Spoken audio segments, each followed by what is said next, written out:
नमस्कार साथियों, आप सभी का स्वागत है आपके अपने YouTube चैनल किसान क्वालिटी पर। तो आज हमारे साथ युवा किसान सत्यम सिंह राजपूत जुड़ने वाले हैं, जिन्होंने 1 एकड़ में 700 क्विंटल का एवरेज निकाला है। तो चलिए आइए उन्हें जानते हैं कि उन्होंने कैसे क्या मेहनत करी और इतना अच्छा औसत कैसे निकाला। आइए सर। नमस्कार किसान क्वालिटी की मेरे ओर से धन्यवाद। आपका नाम थोड़ा बताएंगे मेरा दर्शकों नाम को? सत्यम सिंह राजपूत है, कानापुली का निवासी हूँ। तो सर आपने 1 एकड़ में कितने का औसत निकाला है? 700 कुंटल 700 क्विंटल का। जी। तो आप थोड़ा सा दर्शकों को बताइए कि आपने शुरू से कैसी क्या मेहनत करी और आखिर इतना अच्छा मुकाम जो है 700 क्विंटल का बहुत अच्छा मुकाम है। तो आपने कैसे इतना अच्छा एवरेज निकाला? तो सबसे पहले आप बताइए सभी को कि आपने जो सार बनाई थी वो कितने फीट की बनाई थी? जी 4 फीट की। 4 फीट की। जी। और उसमें आपने जो बीज बनाया था तो बीज किस प्रकार से बनाया था? बीज हमने 8632 वैरायटी का लिया था और बाड़ी का बीज लिया था 10 महीने वाला। बाड़ी का बीज लिया 10 था? महीने उड़वे का बीज लिया या बाड़ी का बीज ले किसान? बाड़ी का बीज ले। मतलब बाड़ी का बीज ही जी, उपयोग कर वो 10 जाता। महीने का ले। तो उसके पश्चात आपने फिर क्या करा था? बीज को 3 फीट नीचे से छोड़ना है, हाँ, 4 फीट ऊपर से छोड़ना है, वो बीज का गन्ना लेना है। बीज का गन्ना लेना है। फिर बीजोपचार करना जरूरी रहता है। जी अवश्य। और तो आपने कौन सा उपयोग किया था, कौन सी दवा उपयोग करी थी बीजोपचार के लिए? हमने बायर की गाउचो किया था हाँ। और फंगीसाइड में, और प्रोफेनोफॉस साइफरमेथ्रिन कीटनाशक किया था। उसके बाद में आपने जो है तो सार में पेरी को मिट्टी से ढाकी थी या फिर पेड़ से खूंदी थी पानी देके? मिट्टी से ढकी थी। मिट्टी से ढाकी थी। जी। तो आपने ढाकी थी तो आपकी कितने दिन में गन्ने की आग बाहर आ गई थी, मतलब पौधा पूरा तैयार हो गया था? 13 दिन में। 13 दिन में पूरा गन्ना उग गया था। जी। तो आपने आपके खेत में निंदानाशक हुआ था क्या उगते टाइम? निंदानाशक। हाँ, जी। निंदानाशक हुआ था। तो आपने कौन सी दवा डाली? हमने सिंडिका। सिंडिका। जी। उसके पश्चात आपने जब आप सबसे पहला खाद दवा डालने से पहले दिया था या फिर दवा डालने के बाद? दवा डालने के बाद। दवा डालने के बाद। जी। और थोड़ा आप ये भी बता दीजिए आगे का कि आपने बाड़ी बोते टाइम कौन से खाद का उपयोग किया था? बाड़ी बोते टाइम पर वर्मी कंपोस्ट, हाँ जिसे गोबर का खाद बोलते हैं, जी। और यूरिया, और डीएपी, पोटास और उस, सिंगल सुपर फास्फेट। तो फिर आपने नींदनाशक डाला, उसके बाद में आपने क्या करा? अगली विधि आपकी क्या जैसे रही? हमें लग रहा था कि हमारे गन्ने की जो जड़ और फुटाव हो नहीं पा रहा है, तो हमने उसके साथ में माइक्रो न्यूट्रिएंट 1919 और ह्यूमिक एसिड डाला था। और अच्छा, तो उससे क्या लाभ मिला पौधे को? पौधे तो ग्रोथ अच्छी करते हैं माइक्रो न्यूट्रिएंट से, और ह्यूमिक एसिड से जड़ का फुटाव अच्छा होता है, जिससे गन्ने में फुटाव और ग्रोथ अच्छी होती है। तो आप बताइए थोड़ा दर्शकों को कि आपकी सार से सार की दूरी क्या थी और पौधे से पौधों की दूरी क्या थी? सार से 4 फीट की 4 फीट दूरी थी और पौधे से पौधे की 1 फीट दूरी थी। 1 फीट की दूरी थी। जी। तो फिर आपने मट्टी कितने दिनों में चढ़ा दी थी अपनी गन्नाबाड़ी पे? मिट्टी के पहले तो सर हमने 45 दिन में उसकी दोनों साइड नांगर से खुरवाई थी। हाँ तो उसमें फुटाव अच्छा था, जैसे एक गन्ने से 4 से 5 हमको पर्याप्त फुटाव मिल गए थे। जी। तो हमने उसके बाद उसमें नांगर चलवा दिया, जिससे फुटाव रुक गया था, और 60 दिन बाद मिट्टी चढ़वा दी थी। 60 दिन बाद आपने मिट्टी चढ़ा दी थी। जी। उसके बाद में आपने पानी दिया होगा दोनों के बीच में एक बार, जी। नांगर चलाने के बाद हमने में, हल्की मिट्टी चढ़ाई थी 60 दिन में। और एक पानी दिया होगा। जी। उसके बाद में आपने मिट्टी चढ़ा दी कितने दिन में? 60 दिन में हल्की मिट्टी चढ़ाई थी। तो उसके बाद में फिर आपने कौन से खाद का उपयोग करा, कौन सी दवाइयों का उपयोग करा और क्या क्या उपयोग करा, कौन से खाद डाले, थोड़ा बताइए विस्तार में। तो उसमें जैसे गर्मी की जो बाड़ी रहती है, उसमें पत्ते के ऊपर ऐसे लाल सी धारियां बन जाती है, जी। जिसमें कॉपर ऑक्साइड करके आता है, उसको डालना रहता है। उसके साथ में 05234 का स्प्रे करना पड़ता है, और उसके साथ में खाद का प्रयोग करना पड़ता है जड़ों के लिए। खाद का प्रयोग करना पड़ता है जड़ों के लिए। तो फिर आपने और गोबर के खाद का उपयोग भी किया क्या? जी। 60 दिन में जब मिट्टी चढ़ाई थी तो गोबर का खाद डाल के हमने सार से फिर मिट्टी चढ़ाई थी। अच्छा, कौन सा खाद डाला था गोबर का आपने? गोबर गैस का। आपके यहाँ गोबर गैस है? जी। गोबर गैस है तो थोड़ा बताइए दर्शकों को कि अगर उनके पास में व्यवस्था अच्छी है तो क्या वो गोबर गैस का उपयोग जरूर करें? अवश्य करें। और गोबर गैस के खाद में सोसाइटी वगैरह से कल्चर के पैकेट मिलते हैं, और तो पैकेट डालने से उसमें जीवाश्म शक्ति और बढ़ती है, और खाद का बहुत ज्यादा बेनिफिट मिलता है। तो जो बाकी किसान जैसे पुराने जमाने से घोड़े का उपयोग करते आ रहे हैं, तो ज्यादा अच्छा खाद कौन सा रहता है आपके हिसाब से खेती करने के लिए, घोड़े का खाद या फिर आप गोबर गैस का खाद? गोबर का खाद कच्चा रहता है, जो घोड़े का खाद रहता है। जी। कच्चा ऐसे रहता है कि वो पर्याप्त उसको धूप नहीं मिल पाती है, छाव नहीं मिल पाती है, और पानी नहीं मिल पाता है। वो जैसी व्यवस्था में पड़े रहता है वैसी रहता है।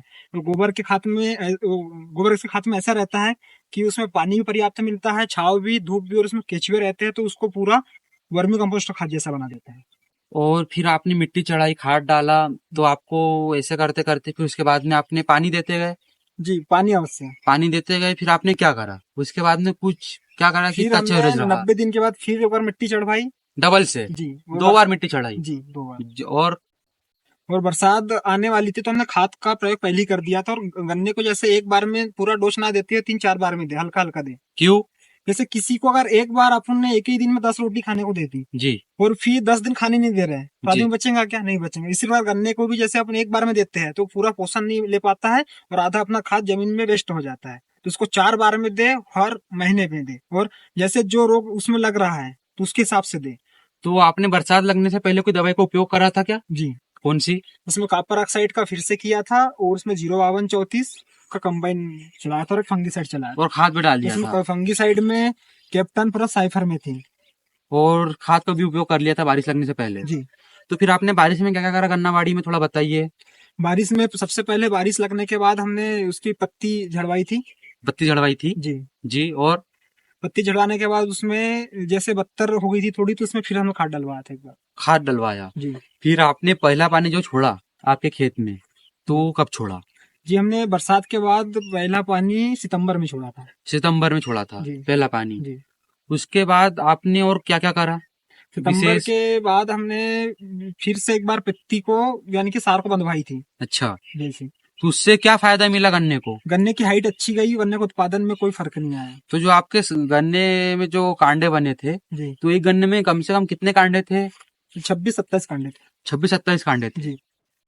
और उसके बाद में फिर आपने पत्ती झड़ाई, जी। सब कुछ आपकी प्रक्रिया चलती रही। फिर आपने उसके बाद में पानी कितने दिए कटाई से पहले? कटाई से पहले 2 पानी दिए थे, एक सितंबर में दिया था, फिर अक्टूबर में, और अक्टूबर में लास्ट में दिया था 25 अक्टूबर के आसपास। तो आपकी बाड़ी कटने से पहले भी कुछ खाद दिया? नहीं दिया, बस पानी दिए? जी। कितने दिए बरसात के बाद और कटने के बीच बरसात में के बाद पानी? 3 पानी दिए थे। कटने से पहले? कटने से पहले 3 पानी। कटने से पहले 3 पानी दिए थे। और आपने कटाई कितने महीने में करवा ली? कटाई हमने 11 महीने में कटवा ली थी। 11 महीने में आपने अपनी बाड़ी थी उसकी जी। कटाई करवा ली। जी। तो आप थोड़ा किसानों को बताइए कि ऐसी कौन कौन सी बातों का उन्होंने विशेष ध्यान रखना चाहिए जिससे कि उनका उत्पादन अच्छा निकले और वो बीमारियों से बचे या फिर अच्छा एवरेज निकले, क्योंकि बहुत से किसान बहुत अधिक मेहनत करने के बावजूद भी कुछ अच्छा उत्पादन नहीं उठा पाते। तो आप थोड़ा उनको बताइए कि वो क्या क्या करें।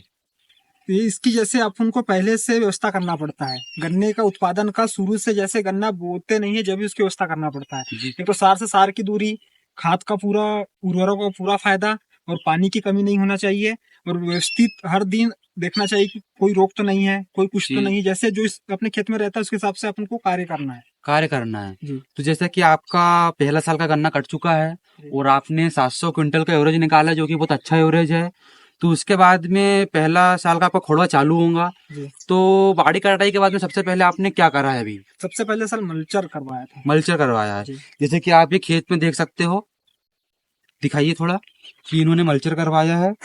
तो उसमें क्या होता है थोड़ा बताइए, मल्चर करवाने से क्या होता है बाड़ी मल्चर में? करवाने से काफी बेनिफिट है। जैसे पत्ती बारीक होने से जमीन में कार्बन लेवल बढ़ता है और खाद की मात्रा अधिक बढ़ती है, और पानी की भी बचत होती है, और नींदानाशक नहीं, खरपतवार नहीं होता है। तो बहुत से किसान अपने खेतों में अंगार लगाते हैं बाड़ी कटने के बाद में, तो आप बताइए किसानों को कि वो करना अच्छी बात है या फिर नहीं? नहीं, गलत बात है। बताइए आग थोड़ा। लगवाने से जमीन में जो जीवाश्म रहते हैं वो मर जाते हैं, और गन्ने में एकदम से उष्मा होने से उसका फुटाव कम होता है। मतलब मल्चर चलाया है अभी अपने। और आपका क्या टारगेट है? जो आपका पहला साल खोड़वा निकलेगा तो आप कितना निकालना चाहते हो, कितने क्विंटल निकालना चाहते हो? खोड़वे का 800 कुंटल का उत्पादन 800 का आपका टारगेट है। जी। और आपने अभी नई बाड़ी अभी बोई है। जी। तो दोस्तों आपने देखा कि सत्यम सिंह राजपूत एक युवा किसान है, उन्होंने कितना अच्छा एवरेज निकाला है जो कि काबिले तारीफ है। तो सभी किसान भाई के लिए मैं भी विनती करूंगा कि आप भी इतनी अच्छी मेहनत करें और अच्छा उत्पादन निकाले। तो आप हमारे किसान क्वालिटी पेज के साथ जुड़े रहिए। हम आपको गन्ना बाड़ी में मल्चर विधि और बाकी जो कुछ विधि रहती है हम अगले वीडियो में आपको सब कुछ दिखाएंगे। तो आप अपना साथ हमारे वीडियो के साथ जरूर बनाए रखिए, और आपको यदि वीडियो पसंद आता है तो आप हमारे चैनल किसान क्वालिटी को जरूर सब्सक्राइब करें और वीडियो को लाइक करें और वीडियो को जरूर शेयर करें। धन्यवाद।